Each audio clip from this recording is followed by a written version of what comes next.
வணக்கம் மகாராஜா. வரேங்க வரேங்க. வணக்கங்க. என்ன ஊர் கோனாருங்க? நான் விருதுநகர் கோனாரு. விருதுநகர் கோனாரு? ஆமாங்க. எப்போ பிடிச்ச ஆட்ட ஆடுற? நான் ஒரு 5 வருஷமா இருக்கிறேன். ஆட்டத்துக்கு எப்படி வந்தா? ஆட்டத்துக்கு விருதுநகர் சக்கரை கொண்டாந்து விட்டாரு. சக்கரை கோனாரு இப்ப எங்க? அவர் காலம் ஆயிட்டாரு. எப்படி ஆனாரு? எப்படி ஆயிட்டாரு? மூச்சு அடைஞ்சு ஆயிட்டாரு. கூட நீ தான் இட்டு போன. நீ தான் இட்டு வந்த. நீ தான் இட்டு போன.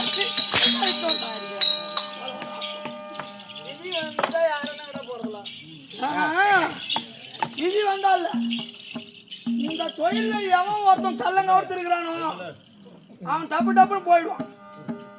அப்படி இந்த தொழில எவன் ஒருத்தன் கள்ளங்க ஒருத்தருக்கானோ ஆமாங்க அவன் டப்பு டப்புன்னு போயிடுவான். சூது மார்க்கம் கட்டணும் கட்ட புத்தி போராம பொச்சரிப்பு எவன்கிட்ட அதிகமா இருக்குதோ அவன் தான் நீண்ட நாளைக்கு வாழ்வான்.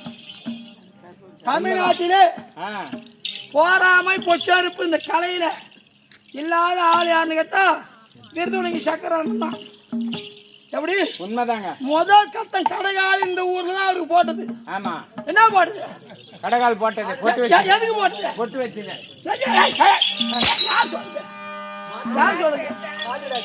ஆட்டாட்டாக்கு முதல் கடைகால் இங்கதான் போட்டது. ஓஹோ அப்படியா? தெரியுமா? அங்க ஆடும்போது பீமார்த்தனம் தருவாங்க. சரயுகராஜ் சம்மாரம் நித்தியவழி கல்யாணம் அர்த்தனம் கட்டின்னு வந்தாரு. வந்து அப்படியே தரப்பாட்டு பாடி வெளியே வந்தாரு. நெஞ்சு வலி இது பண்ணி உள்ள போட்டாரு. கட்ட புறாவத்து போட்டு அங்கே உடம்பு புறா வேறு அப்படியே பாத்ரூம் போட்டாரு.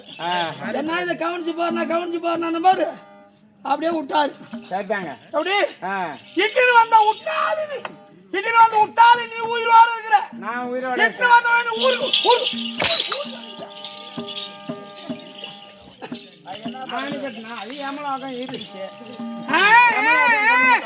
நான் என்ன பண்றது? அண்ணே காசை கோனாரு. சொல்லுங்க. இது என்ன ஊரு? இதா தகிடிங்க. தகிடி இந்த பக்கம் வருது. ஊர் பேரு தகிடிங்க. இது வரைக்கும் கள்ளக்குறிச்சி மாவட்டம் திருக்கோளூர் தாலுகா தகிடி கிராமத்தில் அமர்ந்துள்ள கலியுக ஜெயமா இருக்கக்கூடிய ஹரிஹர சுதன் ஐயனாரப்பன் பூரணி பொற்காலைக்கு விளந்தியார் விட்டு மகர அனைவரும் ஒன்றாக ஒரு மனதாக சேர்ந்து முப்பூசை கொடுத்து காதலி விழா முடித்து அன்னதானம் விட்டு 2 இரவு நாடகம். 2 இரவு நாடகம். ஆமாங்க. அந்த ஹரிஹர சுதன் ஐயனாரப்பன் பூரணி பொற்கால பாதத்துக்கும் ஊரிலே உள்ள அனைத்து பாதத்துக்கும் அனைவரும் முதல்வர் நாட்டாம தர்மகத்தா விழாக்கும் தலைவர்கள் அமர்ந்துள்ள வெளியூர் வாசிகள் உள்ளூர் வாசிகள் அனைவருக்கும் உங்களுக்கு அடியான் வணக்கம். வணக்கம். சித்திரசீல ஐயானகன்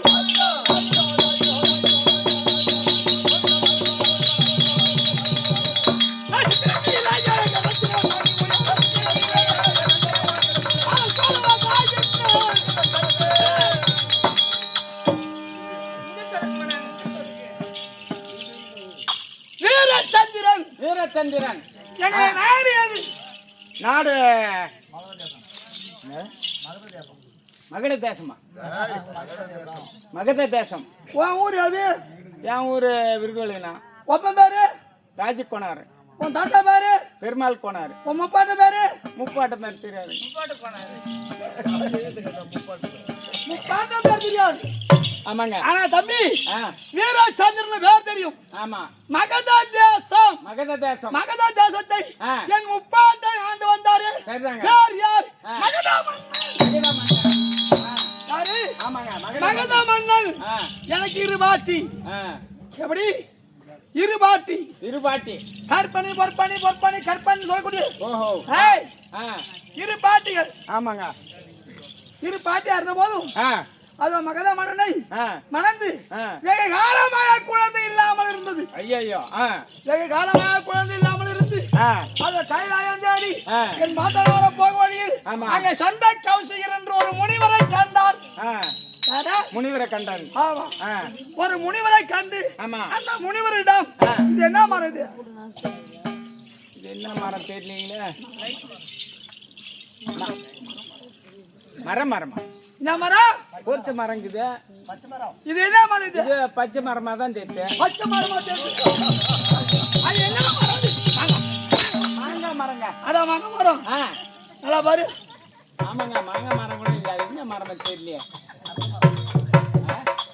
இல்லையா அந்த சண்டை கௌசிக்கிறோம் 12 வருடம் அண்ணன் தன்னை ஆகாரம் இல்லாமல் சிவபெருமானை கோரி தவம் இருந்தால் ஒரு மரத்தில் மாங்கனி இருக்கும்.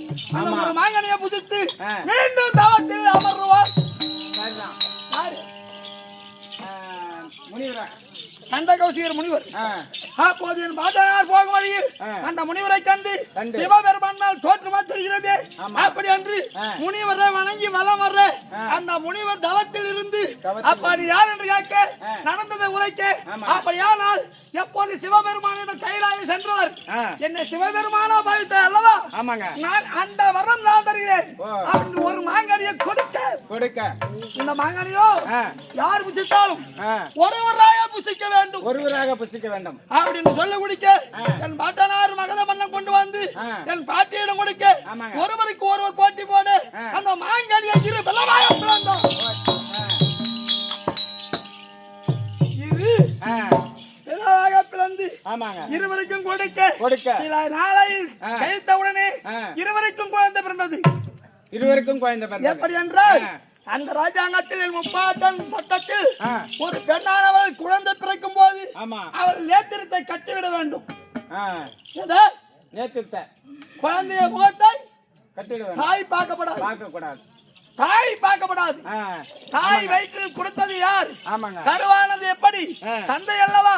தந்தையே முந்தி பார்க்க வேண்டும் குழந்தை என்று தாய் பாராமல் கண்ணை கட்டி இருவருக்கும் குழந்தை பிறகு மகத மன்னனோ ஆசாசியா ஓட்டோட்டமா ஓடி பார்க்கும் போது ஒரு குழந்தை இரு பிளவாக இருந்தது. ஒரு கண்ணு ஒரு மூக்கு பாதி வாய். ஆமா, எப்படி? ஒரு கண்ணு ஒரு மூக்கு பாதி வாய், ஒரு கை ஒரு கால், இப்படி எல்லாம் இருபலவாக இருந்தது. பார்த்தார் அது சண்டாளி பாவி விழா, என் குழந்தை கெடுக்க வந்த கோடாளி காம்பி விழா அப்படி இரு வாட்டியம் அடித்து இந்த குழந்தை பிறந்தது இந்த அரசாங்கத்துக்கு தெரிந்தால் இந்த நாட்டுக்கு அபிமானம். அப்படி அன்று இரவோடு இரவாக குழந்தையை பிடித்து அதை குழுவின் சொல்லக்கூடிய சாட்சி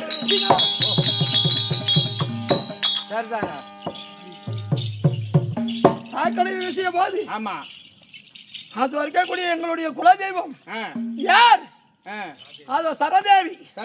அந்த சரதேவியானவள் இரவு நேரத்தில் அந்த நரபலி ஒளிக்கு உண்ண வேண்டும் என்று வரும்போது எங்கெங்கே சென்று பார்த்தால் யாரும் கிடைக்கவில்லை. குளக்கரை சாக்கடை வழியாக போகும்போது அந்த குழந்தையை கண்டு இன்றைக்கு இதான் புசிக்க வேண்டும், இதான் பசி ஆதரவென்று இரு குழந்தையும் எடுத்து ஒன்றாக சேர்க்கும் போது இரு பிளவாக இருந்த குழந்தை ஒன்றாக ஒட்டியது.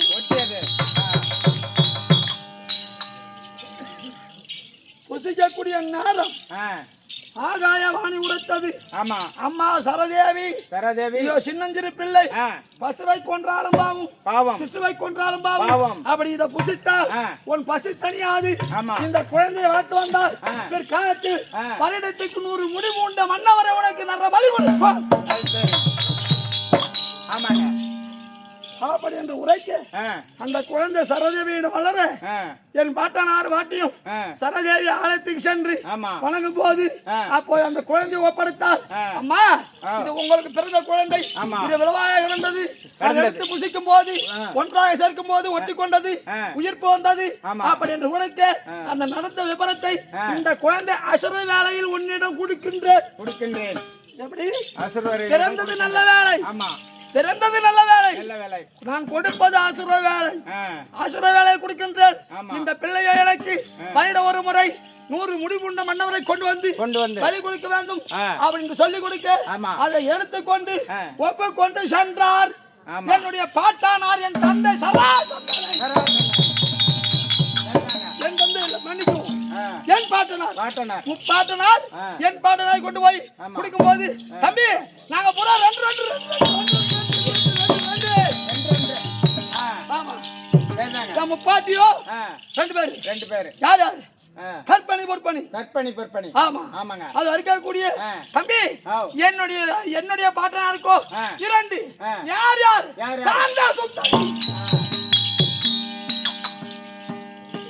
சாந்தா சுந்தரியை மணந்து என் தந்தையான சகதேவனை பெற்றெடுக்கும் போது அப்போது பார்த்தார் யாரு அந்த பாதையா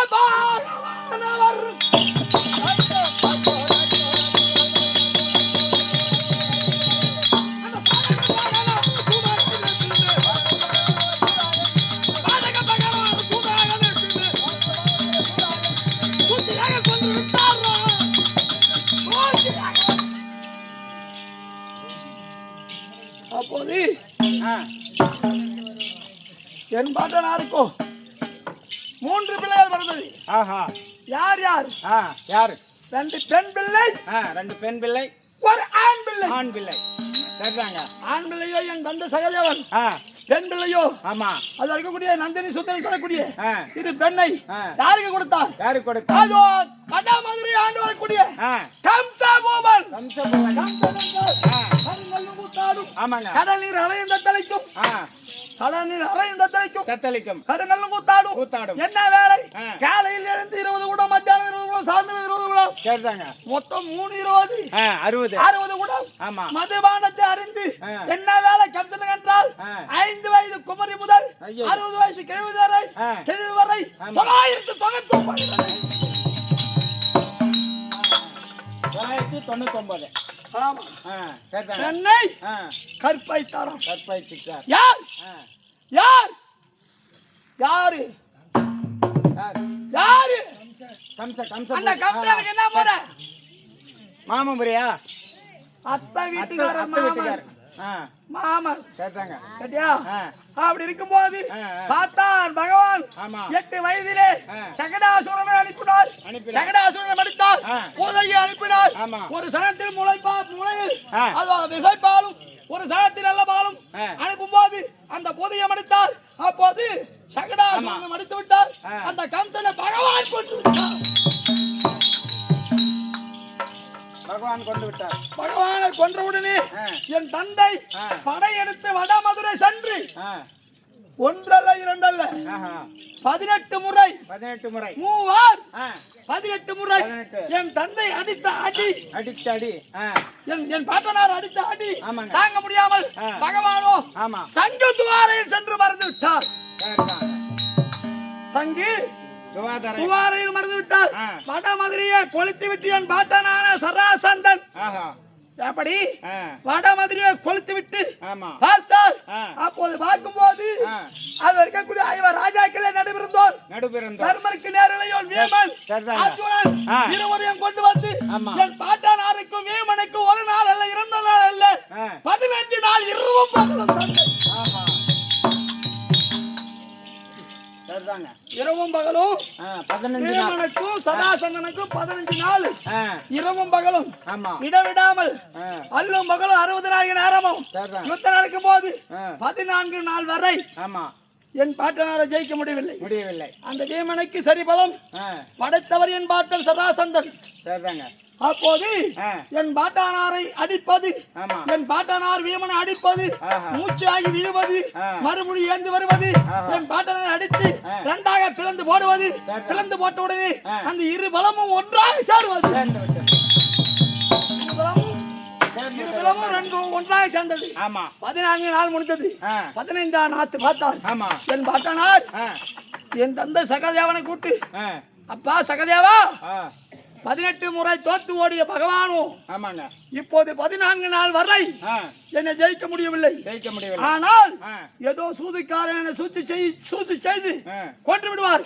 அப்படி நான் இறந்து விட்டால் நான் மட்டும்தான் பகவானுக்கு எதிரி.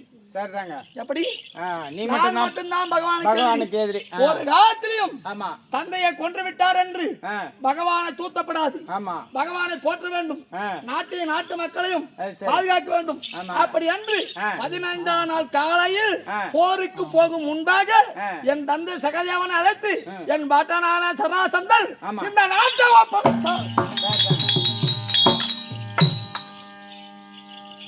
தம்பி ஃபர்ஸ்ட்ல வந்து ஆமாங்க மகத தேசம், அதுக்கப்புறம் கிரிவர்ஷாபுரி பட்டணம். அப்ப அதேபடி கிரிராட்சதன் ஒரு ராட்சதன், அந்த ராட்சதனும் படையெடுத்து வந்து என் பாட்டனாரிடம் செய்யும் போது அந்த கிரிராட்சதனை பிடித்து அடித்து மடித்து தோலை உரித்து தமாரமாக கட்டினார். இன்று முதல் கிரிவரசாபுரி பட்டணம் என் பட்டணத்துக்கு யுத்தத்துக்கு படையெடுத்து 6000 வந்தால் இந்த டமாரத்தை அடிக்க வேண்டும், அதுக்கு பிறகு போர் தொடுக்க வேண்டும். அப்படி என்று அல்லவா இருந்தது. அந்த டமாரத்தை யாராலே அடிக்க முடியவில்லை, உடைக்க முடியவில்லை. அந்த தனி ஒரே அடித்து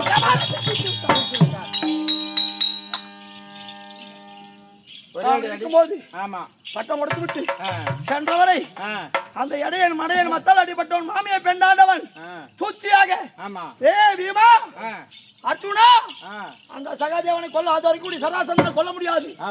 கொல்ல வேண்டுமானால் நீ யுத்தம் செய்யும் போது அர்ஜுனா என்று நான் அழைக்கிறேன், நீ என்னை பார் பீமா. அந்த நேரம் பார்த்து அர்ஜுனனை நீ உத்து நோக்கி பார். அப்படி என்று பார்க்கும்போது ஒரு பிள்ளை எடுத்து அது ஒரு தலைக்கீழாக கீழ்த்து விட்டார். தலைக்கீழாக கீழ்த்த உடனே அது இருக்கக்கூடிய உடலானது ஒன்றாக ஒட்ட முடியாமல் என் பாட்டான சராசந்தன் இறந்து விட்டார். ஆனால் தம்பி என் பாட்டன் எங்க அப்பாவை தான் உரைத்து விட்டு சென்றார். எப்படி பகவான் எனக்கு மட்டும்தான் எதிரியே தவிர உனக்கு எதிரி அல்ல அப்படி என்று பகவானை போற்ற வேண்டுமே தவிர தூத்தப்படாது என்று இருந்தாலும் என்னிடம் உரைக்கவில்லை. நான் விடுவானே அந்த இடைய நான் கண்டாலே விடுவானா?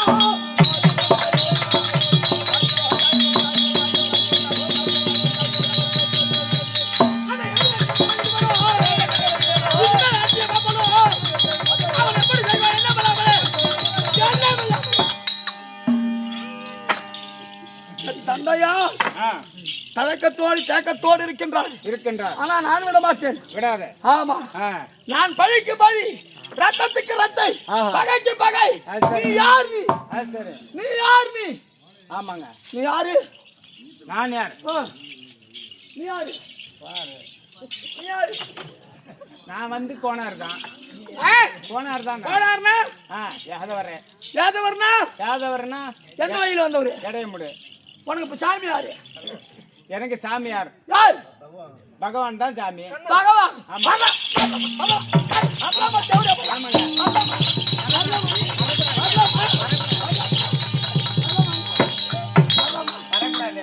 சொல்லாமா? சொல்லக்கூடாதுங்க. சொல்லலாமா? சொல்லக்கூடாது. நாராயணா நாராயண ஒழிக ஒழிக ஒழிக நாராயண ஒழிக. அந்த தேவடைய பையன், அந்த தேவடைய பையன், அந்த தேவடைய பையன், அந்த தேவடைய பையன், அந்த நாராயணன், இந்த தேவடைய பையன். சொல்லுங்க. பழிக்கு பழி வாங்க வேண்டும். ஆமா, வாங்க வேண்டும். என் பாட்டனாரை கொண்டவரை விட மாட்டேன். எனக்கு என்ன வேலை? உனக்கு என்ன வேலை? என் தந்தை அதை விட்டு விட்டார். எதை?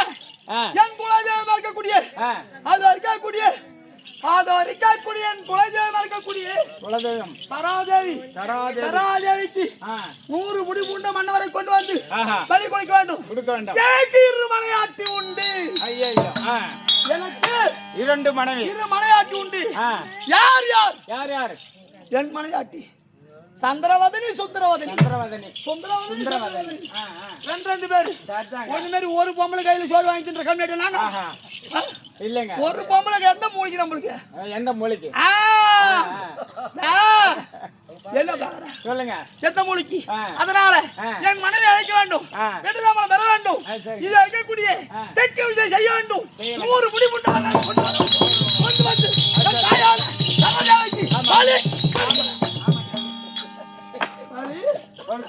கொடுக்க வேண்டும். ஆமா, அதுக்கு முன்பாக எங்கள் ஐயா நாரப்பா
இருந்தாலும் என் பெரிய பொண்டாட்டி கொஞ்சம் சோபலாங்க.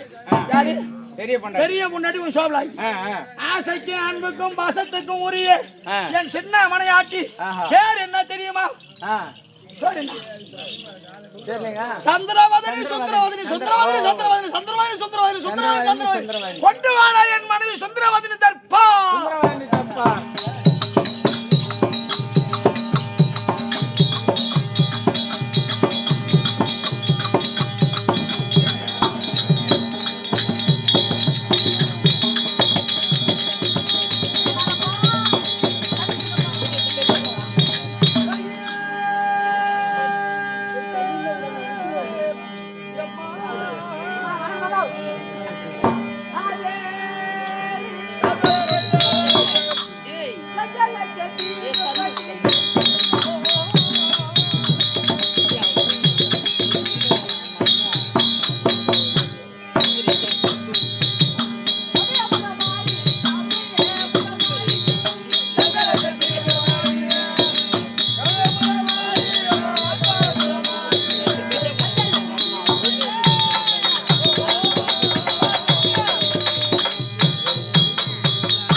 முன்னுக்கு பற்றி